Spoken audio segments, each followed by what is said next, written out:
आयुक्तालय कॉलेज शिक्षा राजस्थान के इस प्लेटफॉर्म ज्ञान सुधा सक्सेस साथी में आपका एक बार फिर से स्वागत है। आइए आज हम करते हैं RPSC assistant professor chemistry paper 1 के कुछ एमसीक्यूज।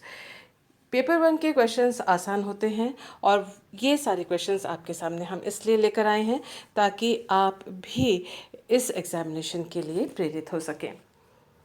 पहला क्वेश्चन हमारे स्क्रीन पे है, the ratio of carbon atoms in naphthalene, anthracene and diphenyl molecules. तो नैफ्थलीन, एंथ्रासीन और डाइफिनाइल के अणुओं में कार्बन के परमाणुओं का अनुपात है। बहुत आसान सा क्वेश्चन है, हमें सिर्फ इसमें ये मालूम होना चाहिए कि नैफ्थलीन, एंथ्रासीन और डाइफिनाइल के मॉलिक्यूल्स की संरचना क्या है।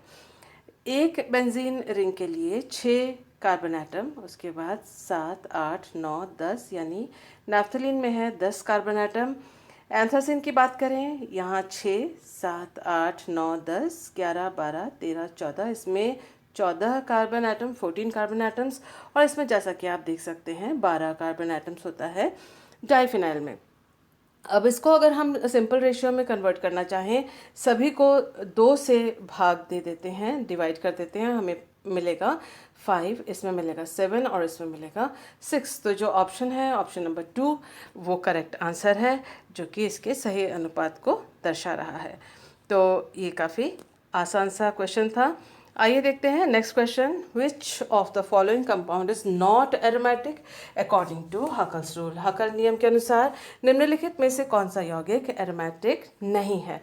तो इसमें 4n+2 पाई इलेक्ट्रॉन्स को तो हम ढूंढेंगे ही, लेकिन एरोमेटिसिटी के लिए, एरोमेटिकता के लिए ज़रूरी है संयुग्मित द्विबंधों का होना, जो कि इस मॉलिक्यूल में नहीं है। ये है साइक्लोहेप्टाट्राइन का मॉलिक्यूल। सो क्वेश्चन देखते ही एक चीज़ जो सबसे पहले नज़र आती है कि ये जो सभी मॉलिक्यूल्स हैं वो जो संयुग्म में द्विबंध लिए हुए हैं, और अगर हम इनमें इलेक्ट्रॉन की गणना करें तो भी हम देखेंगे कि ये हकल रूल को फॉलो कर रहे हैं। जैसे कि यहाँ पर 1, 2, 3, 4, 5, 6, ये 6 इलेक्ट्रॉन्स, ये जो नाइट्रोजन के इलेक्ट्रॉन्स हैं इसमें रेजोनेंस में या एरोमेटिसिटी में भाग नहीं लेते, तो इसमें 6 पाई इलेक्ट्रॉन्स हैं, जो कि हकल नियम के अनुसार है। इसमें ये 1, 2, 3, 4, 5, 6, इन 3 पाई बंधों के 6 इलेक्ट्रॉन्स, 7, 8, 9, 10, 11, 12, 13, 14, तो इसमें 14 पाई इलेक्ट्रॉन्स हैं, जो कि हकल नियम के अनुसार है। इसमें भी 1, 2, 3, 4 और 5, 6, ये जो पी इलेक्ट्रॉन्स हैं, अबंधित पी इलेक्ट्रॉन्स, वे एरोमेटिसिटी में भाग लेते हैं और अनुनाद के द्वारा एरोमेटिसिटी इसमें लाते हैं। तो इसमें भी 6 पाई इलेक्ट्रॉन्स हैं, लेकिन इसमें भी 6 पाई इलेक्ट्रॉन्स हैं, लेकिन ये संयुग्मित द्विबंध नहीं है। रेजोनेंस या डीलोकलाइजेशन या इलेक्ट्रॉन्स का विस्थापन वलय के अंदर नहीं हो पाएगा, रिंग करंट नहीं बनेगा, और इसलिए हकल नियम के अनुसार ये एरोमेटिक नहीं है। आंसर है ऑप्शन नंबर 4, जो कि काफ़ी आसान था।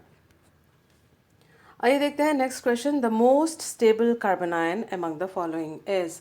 निम्नलिखित में से सबसे अधिक स्थायी कार्बन आयन कौन सा है। तो कार्बन आयन यानी C- नेगेटिव चार्ज है इसके ऊपर, और कोई भी आयन तब जाके स्थायी होता है जब उसके चार्ज का डीलोकलाइजेशन हो, विकेंद्रीकरण हो। तो कार्बन आयन में यदि इलेक्ट्रॉन आकर्षी समूह जुड़े हुए हों तो इसका जो यहाँ केंद्रीकरण है चार्ज का, वो कम हो जाएगा, और ऐसी स्थिति में ये कार्बन आयन स्टेबल हो जाएगा। हमें मालूम है कि हमें मालूम है कि जो CH3CH2 समूह, या यहाँ पर CH3CH2 कार्बन आयन में जो समूह है वो है CH3, और इसमें समूह जो लगा हुआ है कार्बन आयन कार्बन के साथ, ये 2 मिथाइल ग्रुप जुड़े हुए हैं, और इसमें 3 ब्रोमो ग्रुप जुड़े हुए हैं। ये जो ब्रोमो ग्रुप हैं ये इलेक्ट्रोनेगेटिविटी की वजह से इलेक्ट्रॉन्स को अपनी ओर खींचते हैं, जबकि ये CH3 और ये दोनों CH3 ये इलेक्ट्रॉन दाता समूह हैं, इलेक्ट्रॉन डोनेट करते हैं प्लस आई प्रभाव के द्वारा। तो उसका मतलब अगर ये इलेक्ट्रॉन दाता समूह है तो ये कार्बन आयन को अस्थायी कर देंगे। तो हमारा जो ऑप्शन नंबर 3 और 4 है वो नहीं है इस ग्रुप में। इस ऑप्शन में जो पहला ऑप्शन है इसमें इस कार्बन आयन के साथ ना तो इलेक्ट्रॉन आकर्षी ना तो इलेक्ट्रॉन दाता कोई भी समूह जुड़े हुए नहीं है, तो इसका स्टेबिलिटी भी अभी अभी होल्ड पे रखते हैं, लेकिन यहाँ हम देख रहे हैं कि 3 ब्रोमो ग्रुप हैं। तो ये यहाँ जो इलेक्ट्रॉन का विस्थापन बहुत आसानी से होगा। 3 ब्रोमो ग्रुप जुड़े हुए हैं, इलेक्ट्रॉन को अपनी ओर खींच रहे हैं, और यहाँ जो नेगेटिव चार्ज का जो केंद्रीकरण हुआ है वो विकेंद्रित हो जाता है, डिलोकेलाइज हो जाता है, और ये जो कार्बन आयन है ज़्यादा स्टेबल होगा, जबकि ये जो नंबर 1 पे ऑप्शन है वो उतना स्टेबल नहीं होगा, क्योंकि यहाँ इलेक्ट्रॉन की डिलोकेलाइजेशन का कोई मैकेनिज्म नहीं है। तो उसका मतलब अगर हम देखें तो हमारा ऑप्शन है answer number 2, which is the correct answer.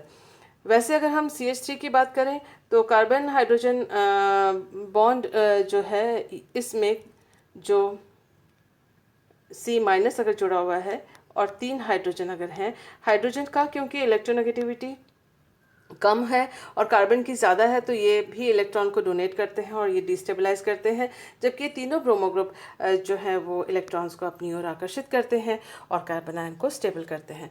तो कुल मिला के हमारा जो आंसर है दैट इज़ ऑप्शन नंबर 2। तो आइए देखते हैं हम अपना नेक्स्ट क्वेश्चन। निम्नलिखित में से किस आबंध ऊर्जा का मान सबसे अधिक है? हाईएस्ट बॉन्ड एनर्जी कौन सा है? ये 4 ऑप्शंस हमको दिए हुए हैं। चारों ऑप्शन में एक चीज़ कॉमन है, वो कि चारों जो है कार्बन की बॉन्ड को दर्शा रहे हैं, और यहाँ जो एटम्स दूसरे जुड़े हुए हैं उनका आकार अलग अलग है। इन सब में जो सबसे छोटा आकार है वो फ्लोराइड का है, और हमें मालूम है कि छोटा आकार होने से बॉन्ड एनर्जी जो है, एनायन का आकार अगर छोटा हो तो बॉन्ड एनर्जी अधिक होती है। तो एनायन का साइज सबसे छोटा यहाँ पर है, तो इसकी बॉन्ड एनर्जी भी सबसे हाई होगी, आबंध ऊर्जा का मान सबसे अधिक होगा। तो ऑप्शन है आंसर ऑप्शन नंबर 1। तो यहाँ आप देख सकते हैं ये हैलोजेंस कुछ दिखाए हुए हैं। फ्लोरो ग्रुप के साथ जब कार्बन का बॉन्ड है तो ये CF बॉन्ड की जो बॉन्ड एनर्जी है सबसे ज़्यादा है, आयोडीन का साइज सबसे बड़ा है और उसकी बॉन्ड एनर्जी भी सबसे कम है।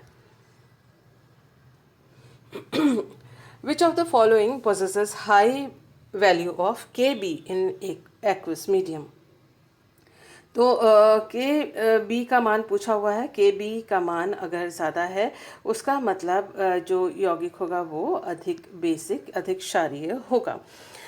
इसके अलावा जो क्षारीयता जो होती है वो इलेक्ट्रॉन दाता क्षमता किसकी ज़्यादा है, कौन इलेक्ट्रॉन डोनेट आसानी से कर सकता है स्पीशीज़, उसके ऊपर निर्भर करती है, और साथ ही निर्भर करती है कि त्रिविम बाधा कितनी कम है उस साइट के आसपास, उस एटम के आसपास जो कि इलेक्ट्रॉन डोनेट या इलेक्ट्रॉन दाता एटम है। हमारे पास ये सारे ऑप्शंस दिए हुए हैं। यहाँ पर जो सब में जो कॉमन बात है वो है कि ये नाइट्रोजन की बेसिस, नाइट्रोजन के यौगिकों की बेसिसिटी या क्षारीयता पूछी गई है। जो सबसे पहला ऑप्शन है उसमें C6H5 है, जो बेंजीन रिंग जुड़ा हुआ है NH2 से। ये जो लोन पेयर ऑफ इलेक्ट्रॉन्स है नाइट्रोजन का, वो अनुनाद के द्वारा बेंजीन रिंग पे विस्थापित हो जाता है, और ये जो लोन पेयर है वह किसी भी एसिड को दान करने के लिए, देने के लिए या बेसिसिटी के लिए उपलब्ध उतनी आसानी से नहीं होता है। तो पहला ऑप्शन जो बेसिसिटी का है वो अधिक क्षारीयता का है, पहला ऑप्शन हमारा कैंसिल हो गया। सेकंड जो है वो प्राइमरी अमीन है, और इसमें एक इलेक्ट्रॉन दाता समूह है नाइट्रोजन के जो ऊपर जो लोन पे या इलेक्ट्रॉन की जो इलेक्ट्रॉन का जो घनत्व है उसको ये अपने +I प्रभाव के द्वारा इथाइल ग्रुप बढ़ा देता है। तो ये इसकी तुलना में अधिक बेसिक है।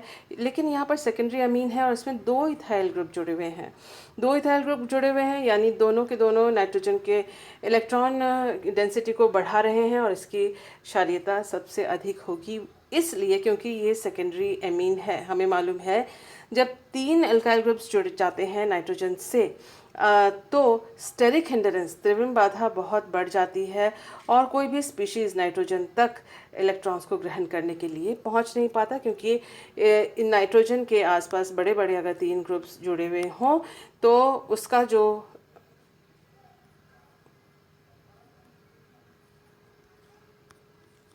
लोन पेयर है वो आसानी से उस तक पहुंचा नहीं जा सकता। अब इस चौथे ऑप्शन को अगर आप ध्यान से देखें तो इस नाइट्रोजन के ऊपर एक प्लस चार्ज होना चाहिए था, जो कि इन्होंने नहीं दिखाया है। अगर तो इसमें प्लस चार्ज होता और प्रिंटिंग मिस्टेक है तो भी इसकी क्षारीयता कम होती, क्योंकि प्लस चार्ज के साथ वो इलेक्ट्रॉन कैसे दे सकता है, बेसिक कैसे हो सकता है। और दूसरी बात यह है कि अगर प्लस चार्ज नहीं है तो उसका मतलब ये हाइड्रोजन नहीं था, और हाइड्रोजन नहीं है तो इस प्रकार से 3 बड़े बड़े समूह जुड़े होंगे, जिनकी त्रिविम बाधा के कारण इसकी क्षारीयता घट जाएगी। तो दोनों ही केस में इसकी क्षारीयता सेकेंडरी अमीन से कम होगी। तो हमारा आंसर जो हाईएस्ट वैल्यू ऑफ Kb यानी सबसे अधिक क्षारीयता, उसका ऑप्शन है, करेक्ट ऑप्शन है ऑप्शन नंबर 3, जो कि यहाँ पर सेकेंडरी अमीन है। आइए जान लेते हैं या याद कर लेते हैं हाइड्रोजन बॉन्ड के बारे में। हाइड्रोजन बॉन्ड तब होता है जब हाइड्रोजन किसी इलेक्ट्रोनेगेटिव एटम से बॉन्डेड हो और उसी तरह के स्पीशीज़ का दूसरा जो मॉलिक्यूल है जिस पे लोन पेयर ऑफ इलेक्ट्रॉन है, या उसी मॉलिक्यूल में दूसरा समूह जिसमें लोन पेयर ऑफ इलेक्ट्रॉन है, जैसे कि हैलोजन्स, नाइट्रोजन और ऑक्सीजन, उससे ये हाइड्रोजन एक बॉन्ड बनाता है, आकर्षण बल होता है जो कि कोवेलेंट बॉन्ड से कमज़ोर लेकिन फिर भी स्थायित्व को बढ़ाता है। तो इस बॉन्ड को कहते हैं हम, यहाँ पर इनको कहते हैं हम हाइड्रोजन बॉन्ड। तो इस बात को हमने ध्यान में रखा और देखते हैं अपना नेक्स्ट क्वेश्चन। निम्नलिखित यौगिक अंतःअणुक हाइड्रोजन बंध बनाता है। Following compound exhibits intramolecular hydrogen bonding. तो हमारे पास 4 ऑप्शन हैं और इन्होंने कहा है अंतःअणुक इंट्रामोलिकुलर, एक ही मॉलिक्यूल के अंदर हाइड्रोजन बंध कहाँ संभव है। ये 4 ऑप्शन हमको दिए हुए हैं। पहला ऑप्शन है क्लोरोफॉर्म, जिसका स्ट्रक्चर है ये।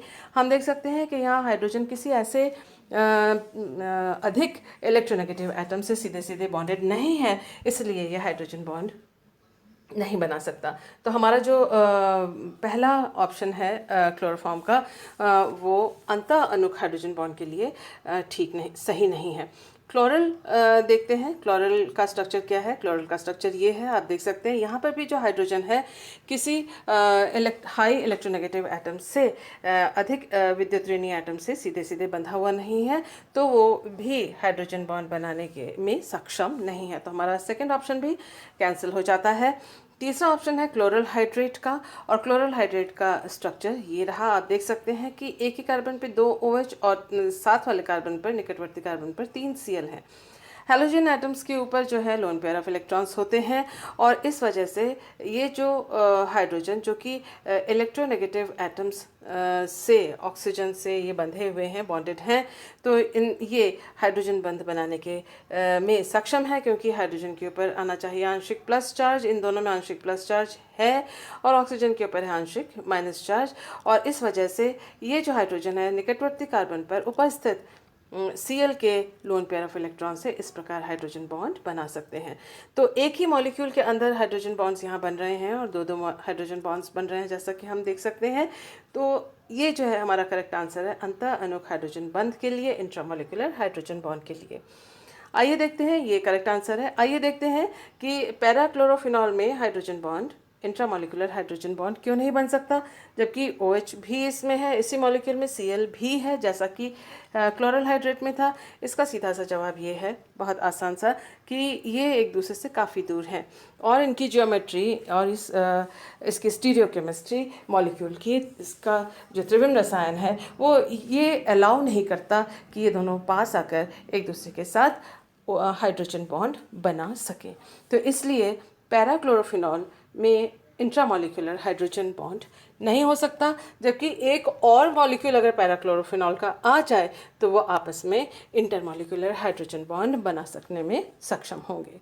जबकि यहाँ पर इंट्रामोलिकुलर पूछा है तो पैराक्लोरोफिनॉल जो है वो सही आंसर नहीं है। So thank you for being with me.